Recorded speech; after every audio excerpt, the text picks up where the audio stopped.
she's right in the sense, like they honored Jesse Jackson last night, but a decision was made to cease what used to happen when Jesse was actively here.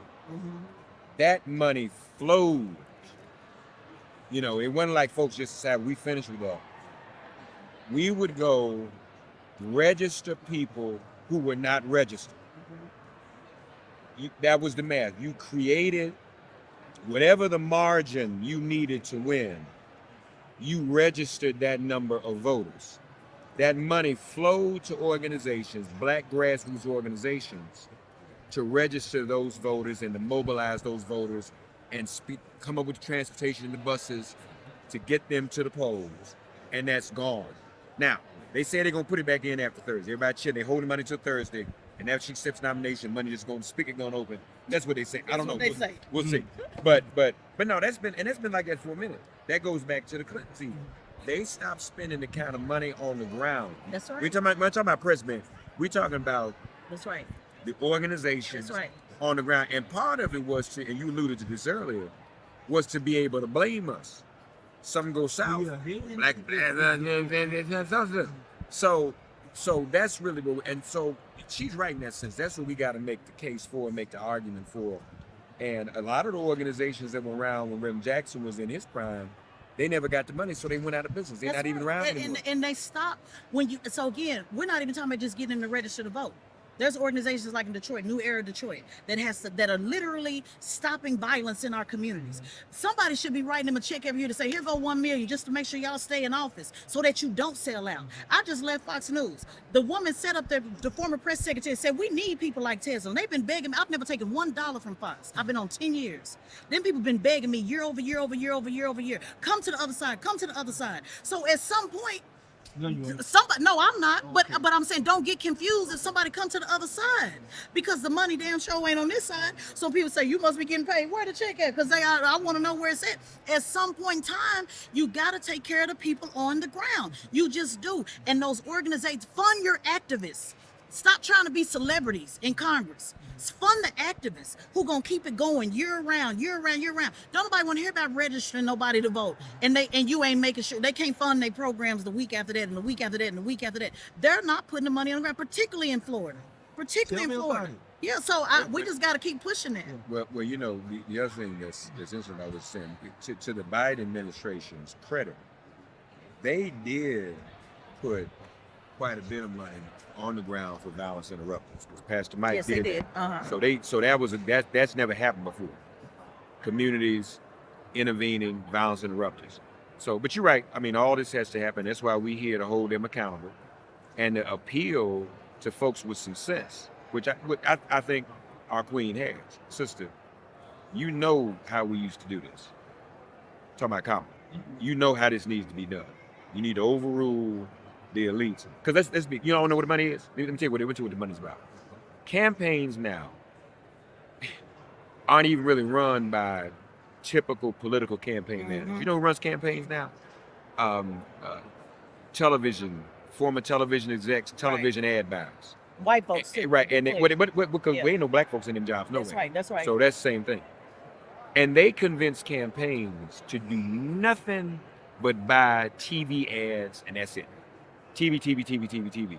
Not to mention, most folks we talking about don't even look at TV and watch the news no more anyway. They on TikTok, they on everything else, they on streaming, they on YouTube. But if you look at, you study, and people have done studies on this. She need $500 million, and trust me, there's some folk waiting until she stop them to take all $500 million of those dollars she's raised and put it on TV, not on the ground. Right. So that's part of it, and that's the white consultant class that is doing it. That's what we up against. And we've had some good black candidates who've lost races they should have won because TV, we Hollywood, we're gonna put it on TV, give us all this money, and then put it on the ground. So it's gotta be. That's right. And I have to be honest here with the black press. I didn't say what I'm telling y'all at Fox. I would never say that in the audio what they're not doing. But with y'all, with my leadership, I gotta tell you the truth on exactly what it is. We can sit here and play a game and do this. Oh man, we're gonna be looking good. No, I'm telling you, brothers, so they hurting. It's organizations out there that absolutely, when you look at what Governor Newsom's done with the taking off gang enhancement, right now in California, I know plenty of brothers right now that would crisscross this country for him, but Newsom don't even know they exist. You have got to grab those people that you normally that think you should know and think you educate. No, bring them into the city. Get these people jobs. Get them a job year round. I told Bernie Sanders that.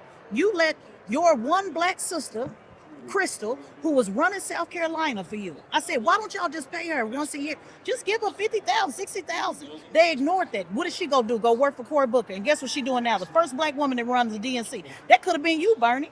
But you chose to ignore that.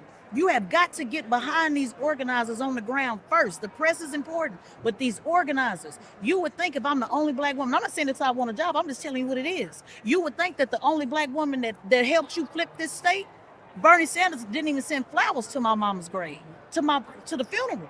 So how is it at some point in time I'm gonna say, something about this ain't making no sense? No, sir, you know I helped you deliver that state. They told you, them same people I took and gave them to Attorney Crump, and we won a $600 million lawsuit.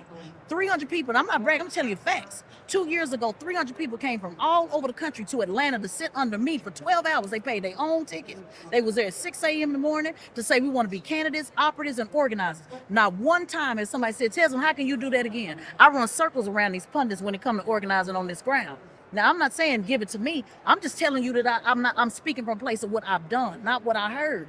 And they do not fund these organizations that can do that. And that's a problem, y'all. And I'm just telling y'all, because I hope y'all tell y'all friends, like, y'all can sit around here and bring Beyonce out here all you want to. But at the end of the day, you better go pay some of them brothers and fund some of their nonprofits and tell them if they got to bring their friends to the polls, if they got to do whatever they got to do so they know they going to eat next year, that's going to make the difference.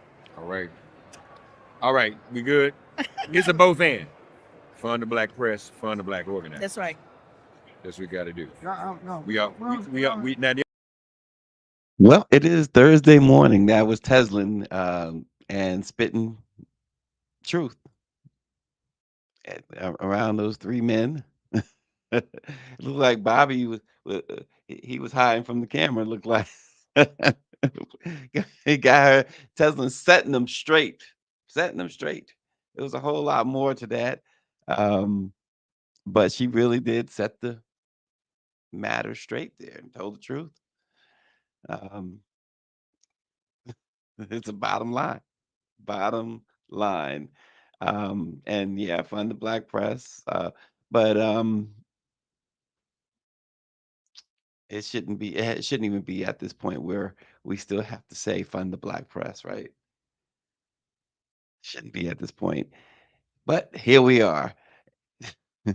This morning, newly unearthed research notes and letters from William Bradford Huie, the journalist whose reporting on the 1955 lynching of Emmett Till helped shape the public's understanding of the crime, revealed that Huie deliberately concealed vital details that could have implicated additional participants in the murder. Yep. Uh, Big cover up. And now the letters. I was looking at the letters and the handwritings yesterday, studying them, and it's unbelievable the stuff that we'll talk about this morning that Huey was writing and sending letters to the lawyers of the men accused of killing Emmett Till, the men that killed Emmett Till, back and forth. And it was really an incredible read. It's an incredible find. The Florida State University repository has all of that information. But we're going to get into that this morning. Really, really interesting stuff on the Emmett Till situation. Also this morning, a black man falsely accused, along with another man, of sexually assaulting a white woman at his home is suing the woman and police after he was exonerated by a grand jury, which noted that cameras throughout the home captured everything. And the police omitted all that from their report. They just simply arrested these two men and charged them, knowing they did nothing wrong or nothing of the sort. We'll get into that this morning too. And we talked about this yesterday. A teenager was arrested in Nassau County, New York, after he was seen wearing a mask in public. It's the first arrest related to the county's face covering ban signed earlier this month. And of course, the teen is Latino. We'll bring you an update on that. In the Trump campaign, and supporters are using stolen identities of foreign women to promote false narratives that women are supporting Trump. We have some details. And indeed, Vice President Kamala Harris has sticking to her word. She is absolutely interviewing, doing a television interview tonight on CNN. I'll talk about that too. Um, so I'm reading something uh, this morning on NBC News, and they were getting on her, taking her to task when she was running for district attorney in San Francisco back in 2003, and they were highlighting, oh, she was during the debate, she was misleading. She claimed her campaign literature claimed to have that she had prosecuted hundreds of cases. But during the debate, she admitted that she only personally prosecuted something like 30 or whatever. And the guy who was debating her was pointing that out. Um, and NBC call themselves holding her accountable for this. And the fact is, the campaign did adjust the language to say that, listen, she had been involved in the prosecution of hundreds of cases. But either way, NBC, are you serious? Are you really serious? I mean, look, no one should exaggerate, no one should lie. But even the candidate that I can't remember his name all of a sudden, but even the candidate that she was running against at that time says today, "Oh, I understood it. We all do it. We all." He says, this guy says, You'll see candidates say that they graduated summa cum laude or whatever you call it when they didn't. That they graduated at the top of their class when they didn't, that they was involved in thousands of this when it was only hundreds. But the audacity, and this is the people, and this is why I just don't get her caving to mainstream media and doing a sit down with CNN. They want to take her to task on every little thing. Oh, she misrepresented this, or she exaggerated. Well, my goodness, there is not enough ink, and maybe that's why newspapers are almost extinct because there's not enough ink, but there's not enough space on the internet to put the lies and exaggerations and the misinformation of the other guy. But yet, they just allow him to spew and spew and spew. And there's none of this. It's like, we're not here, let it be known. We're not endorsing anybody, but fair is fair. Our job is to be fair, is to report. And this is absurd. It's absolutely absurd. Austin notes that NBC, the host for The Apprentice, which helped propel, he calls him Donvict instead of convict, Donvict Trump to the White House. And Mike V says, first folks are all about law and order, but when it comes to VP Harris, is there some kind of exception? But when Trump took out that front page ad against the Central Park Five, no one said anything. Power 96 says mainstream media is big mad. VP Harris is running her campaign the way she wants. By the way, I would rather attend the Klan rally before I give CNN an interview. Um, but yeah, you never hear that question asked either, Mike V. At least I haven't. Tell me if you have heard anyone who's interviewed Trump ask that question about the exonerated five. If I'm not mistaken, um, what's the young lady? Rachel Scott, ABC News during the NABJ fiasco. I think she attempted to ask that question. But no one asked him. Outside of that, no one has even broached that to him. No one has broached he and his father's record of discrimination against people of color.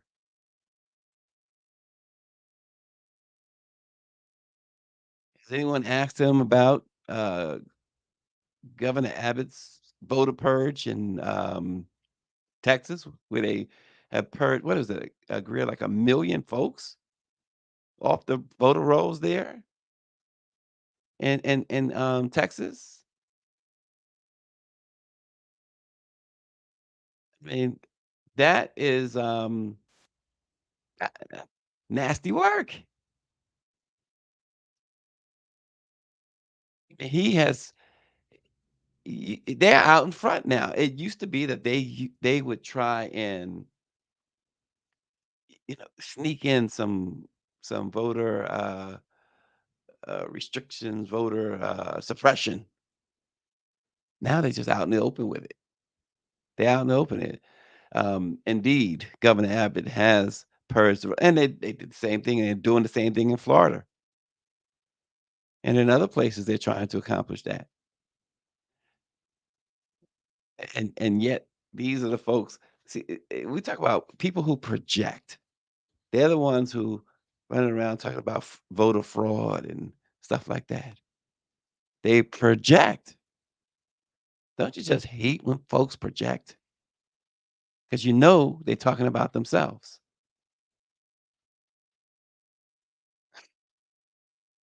But but no one takes them to task. That CNN debate was I say it again. It wasn't because Biden was nowhere near uh, at at the top of his game, but it was because a news organization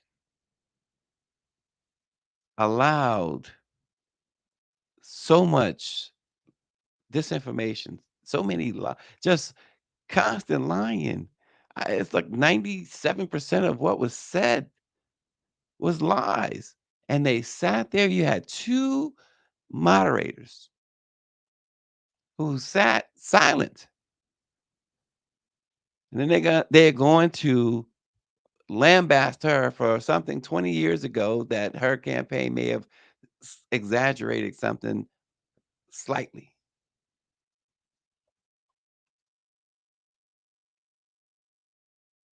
Parsing words. Are you kidding? It's like, come on.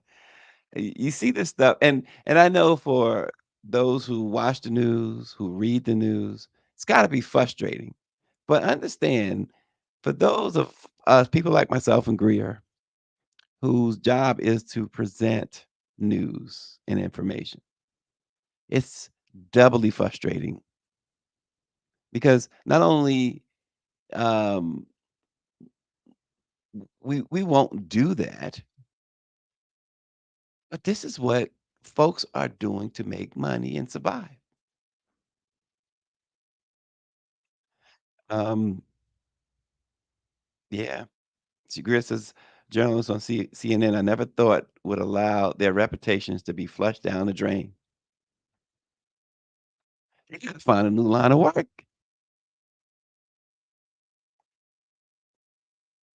And Austin says, watch how aggressive Dana Bash is today in the Harris Waltz interview versus Trump in the debate. Exactly. Exactly. It's gonna be like she is going to try to uh justify or make a name for herself again and for CNN she gonna go all full. Won't be surprised. She goes full MAGA on the vice president and Walls. But to get in there and just simply lie as a news organization or to allow it, and you guys got to listen to it and read it.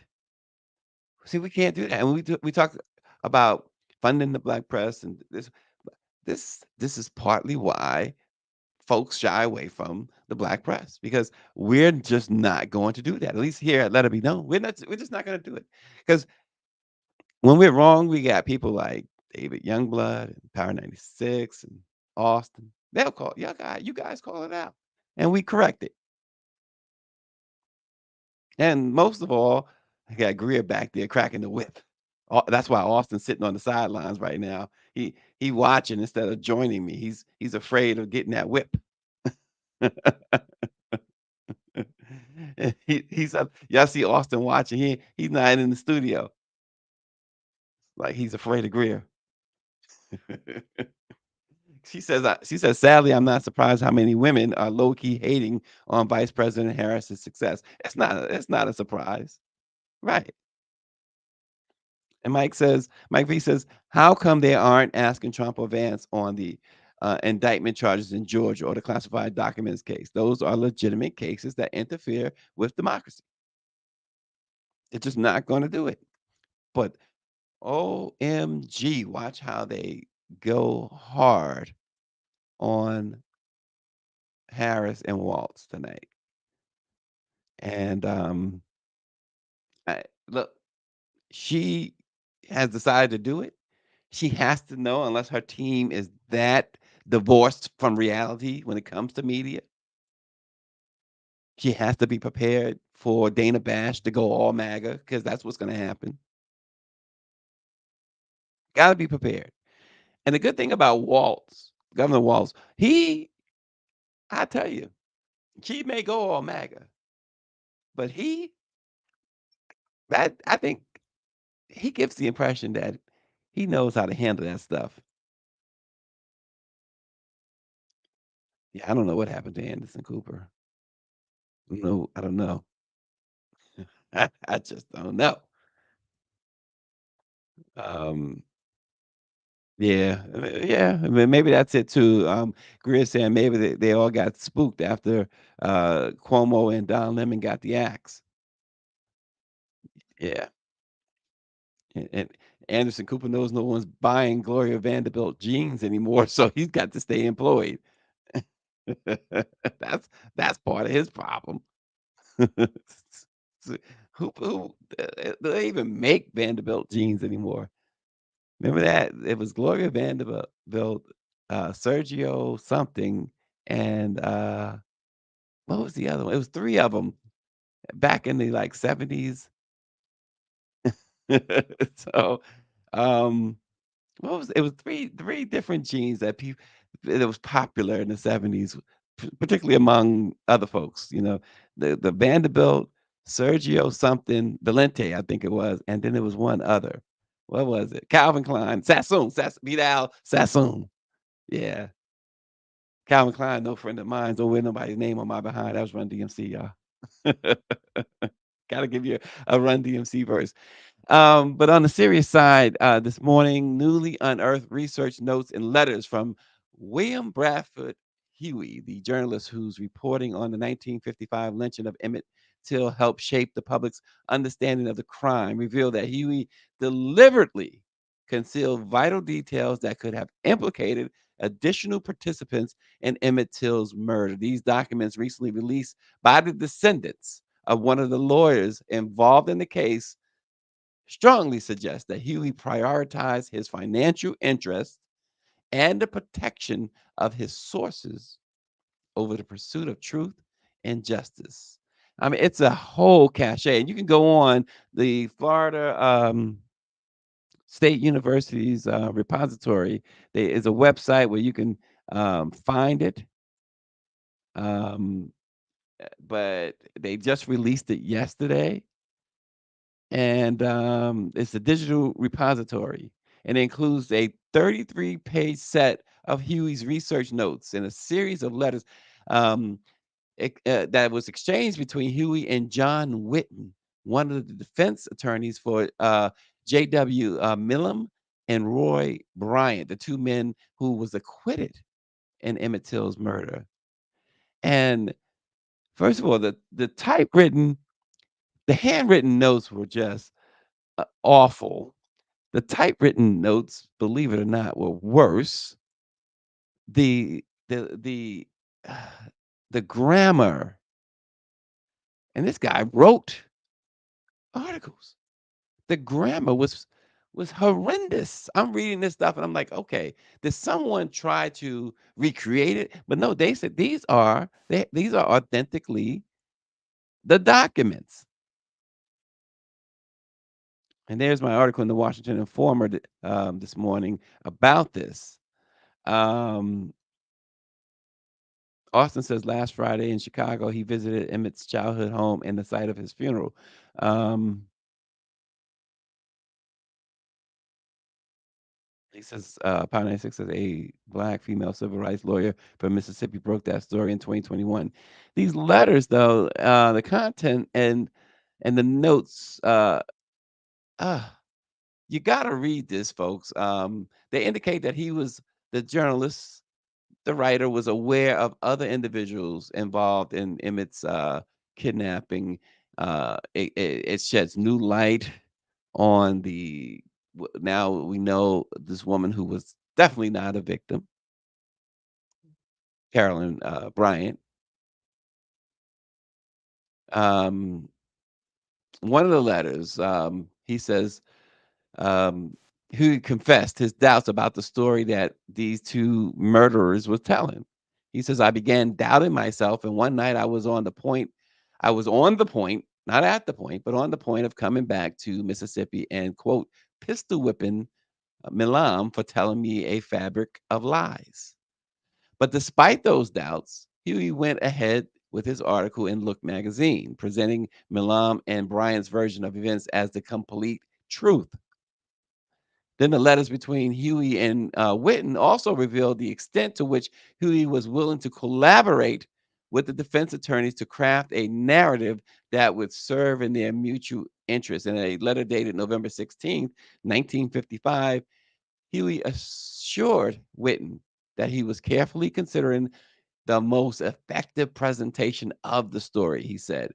He says, we have been sort of marking time, and in due time and with great care, I'll be in touch with you. The coordination of this suggests that Hughes' reporting was influenced not only by his desire to protect his sources, but also by a shared goal of controlling how the public receives the story. Then his financial motives were laid bare in another letter dated November 22nd, 1955. He thanked um, Huey for a gift. He called it a fine Kavanaugh hat. He says, my wife was so complimentary of the hat that I finally had to tell her something about where it came from. Nevertheless, I think that we should not throw caution to the winds with an S, he says. Then he says he was aware of a third man involved in the kidnapping of Emmett Till. Then he identified, well, this third man was identified, I should say, by Elizabeth Wright, who was Emmett Till's great aunt. And that man was Milam's brother in law from Mentor City, a guy named Melvin Campbell. But Huey didn't include any of that in his article. Then he showed how he was trying to manipulate even the NAACP. In a December 20th, 1955 letter, he boasted to Witten about his ability to control the story and the NAACP. He even said that the NAACP had a falling out with Mamie Till, and they didn't have to worry about a civil suit. I mean, it was absolutely insane. This stuff is insane, I should say. To read this stuff is really, really something else. So that initial reporting, wow. And it was all about money. They were negotiating, the letters show that they were negotiating splits to film deals, movie deals.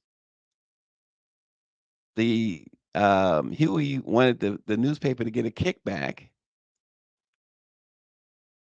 and they had to agree on the amount because it was really a bribe. So the newspaper would keep quiet. At least they thought the money would make the newspaper quiet. And since Huey was controlling the story and the narrative, undoubtedly the newspaper trusted him.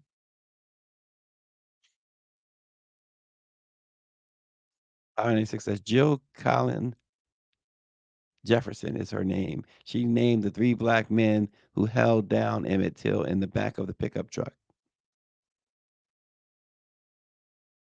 His reporting is critical race theory. He wanted money. Yeah. So you can read more at the WashingtonInformer.com. You can read those letters and notes for yourself at the Florida State University's digital repository. It's online, folks. It's online. You can witness that yourself. It's really, really sad. And so, really, all these years later, as we know, uh, Emmett Till, his family, never got justice. And speaking of uh, not, justice and black men, so in November of 2023, John Marks and his friend Freddie Douglas Jr. were accused of sexually assaulting Amanda, and I'm not even going to begin to pronounce her last name correctly, but according to the spelling, it's some sort of Polish name, I think, or whatever name, Zoriensky or something of that nature, right in that line. And I could care less if I can't say her name because what she did again, we talked about this yesterday. This importance of the presumption of innocence that has been ripped away from our court system, ripped away from people, from news people, from social media. This white woman said they sexually assaulted her while she was at a pool at Marks's home in Manville, Texas. She claimed in a police report that she was initially at Mark's house because he was hosting a party. She claimed that she was held against her will by both men and assaulted at night for hours, headed into the morning. A month later, they were arrested and charged with aggravated kidnapping and aggravated sexual assault. However, after the evidence was presented to a jury by the local district attorney, they declined to indict both of them this year in March of 2024. Now, Marks is looking to get some payback. He's filed a lawsuit against this woman and the city of Manville, the Manville Police Department, the police chief, Keith Taylor, and the two other officers involved in the case. In the complaint, he and his attorneys claimed that the Manville police arrested him and Douglas without investigating the claims to the fullest extent because of their race. He also added that they ignored surveillance video. And this was the part that got the grand jury to say, "Are you kidding me? Why are we bringing this here?" Ignored surveillance video from his home that would have immediately shown this woman's allegations were completely fabricated. The footage showed her getting undressed. They were already in the swimming pool. She got undressed and got in the pool with them. Um, it also showed her offering and willingly engaging in sexual activity with them. And then now remember one of the charges was that they held her, and she told them that they held her against her will. They were in the pool, and this is before and after the sexual uh, acts that they were doing with each other. She was walking around the house. The house had cameras, freely making herself a sandwich, chilling, getting something to drink, offering them something. walking around. They in the pool. She got dressed. She could leave anytime she wanted. And she said that they assaulted her from the night into the morning when the video showed them in the pool for most of the night, the two men. And her, if you watched it and the way it's described in the grand jury report, you would have thought it was her house. She could have left anytime. In fact, she left the pool area several times and came back. They were in the pool. The lawyer said, "What happened to my client shouldn't happen to anybody in this country, not in the year 2024. This is something that goes back to the Jim Crow days. When you hear the details, you start to think about cases like Emmett Till. This is a historical element here. It is a context of black men being falsely accused of sexual assault against white women." That's what the attorney wrote. Power 96 says, "That's why I only have 3 white friends." And Southbound 3000 says, "Slap on the wrist." He is in the lawsuit. He says that the psychological trauma and the investigation for sexual assault has ruined his reputation and his ability to get employment. He is seeking compensation for damages, including attorney's fees, medical expenses, and lost earning capacity.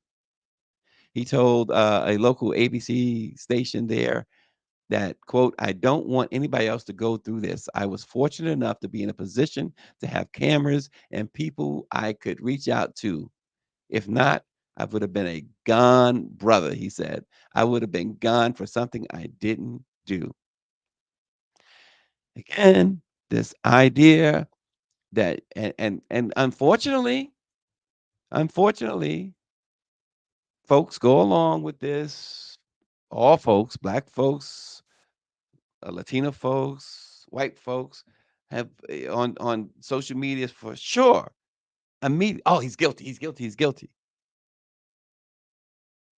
We have long past that time where we need to dial that back. I mean, that should never have been, particularly coming out of the Jim Crow era, coming out of the civil rights movement.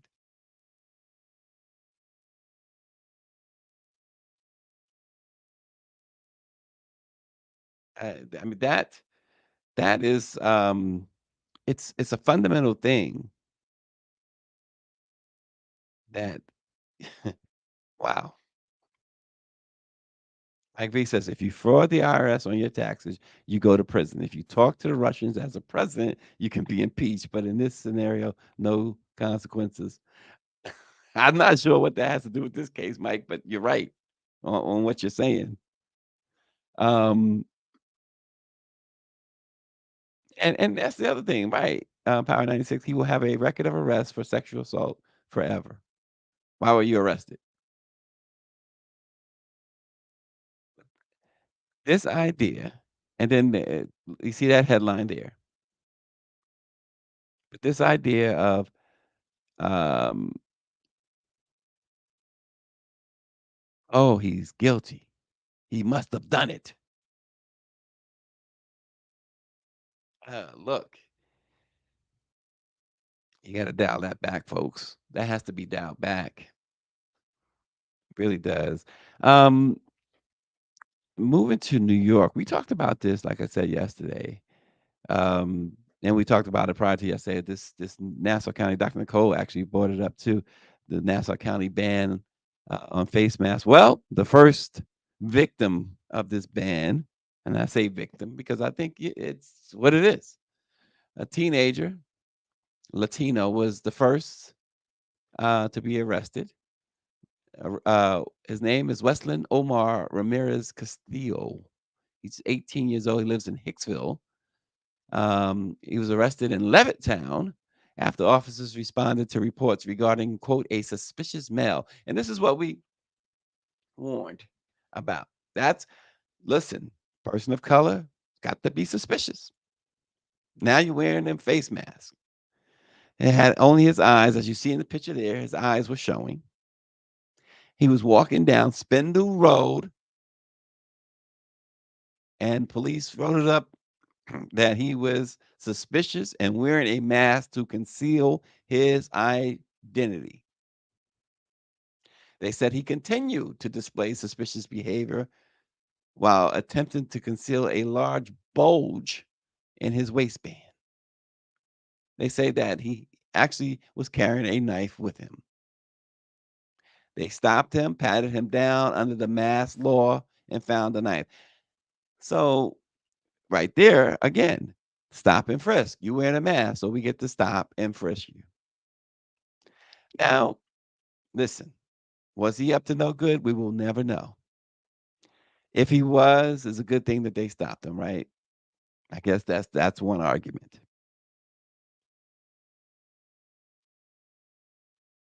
And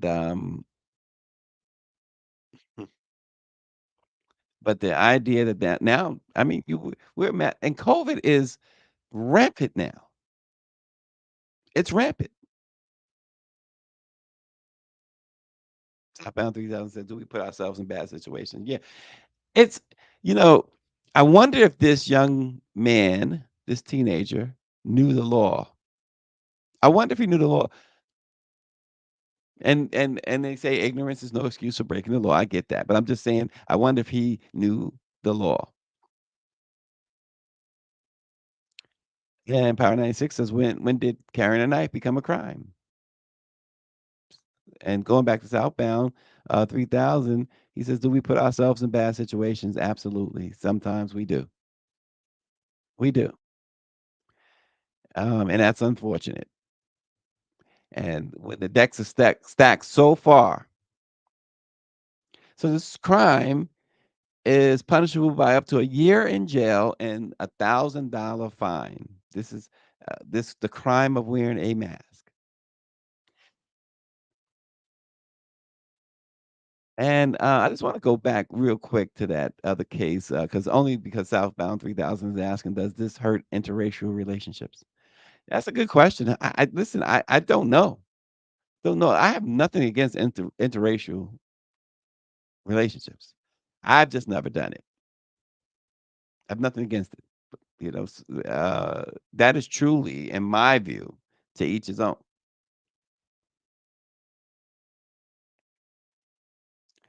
The identities of European women, fashion and beauty influencers from the Netherlands and Denmark, and of course, Russia, have been stolen, and their online photos as well, by quote unquote unknown actors who are promoting Trump and his running mate, JD Vance, on Twitter. The fake accounts are among 56 profiles that this organization, CIR, joined with CNN to profile. And experts have said that this could just be the tip of the iceberg. But an analysis of the 56 so called pro Trump accounts revealed that a systemic pattern of inauthentic behavior. All of the accounts use photographs of women, young women, many of them stolen, while the others that were not stolen appeared to be AI generated. They all declare their support for Trump, and they use hashtags such as hashtag MAGA Patriots, hashtag MAGA 2024, hashtag IFBAP, I follow back all patriots. In many cases, the researchers found the images have been manipulated to add Trump and MAGA slogans to otherwise unbranded clothing, all with captions that call to get out the vote. The accounts also post similar messages, which often include English language errors, which is a potential sign, they say, of foreign interference. They also oftentimes repost each other. Most have been created in the last few months and have seen their follower count grow rapidly, all given their location as being in the United States. 15 of the fake accounts have blue check marks, which supposed to indicate that they have been verified. 8 of those verified of the 15, they were stolen identities. One person who was who's had her identity stolen was a woman named Luna, who is 32 years old. They they described her as a Trump supporter from the battleground state of Wisconsin. And Luna had this huge following. Her timeline became a digital bullhorn for the Make America Great Again movement, praising Trump and promoting conspiracy theories about Vice President Harris. 30,000 followers. And then in the captions, some of the captions, she says, "Would you support Trump being the president forever?" And so remember what we keep telling you about this idea: if Trump gets in, that's all going. And some of her posts gets hundreds of thousands of views. But this Luna is actually a woman named Debbie Niederloff, who is a fashion designer, a fashion influencer, I should say, from Germany. She lives in Germany. Oh gosh, she says she is not a Trump supporter. Of course, will not and cannot vote in the American election. Has no interest in voting in the American election. If she could, she says she's a single mother working 2 jobs. She was angry and frustrated that her identity was stolen, of course, and being used to push pro-Trump propaganda.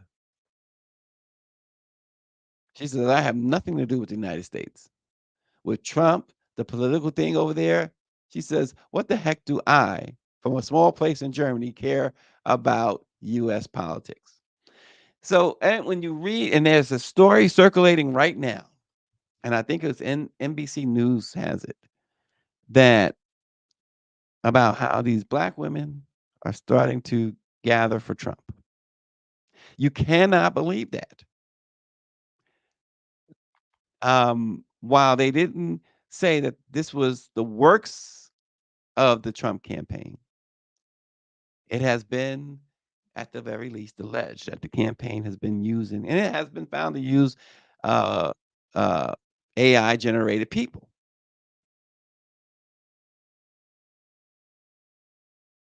So you cannot believe that.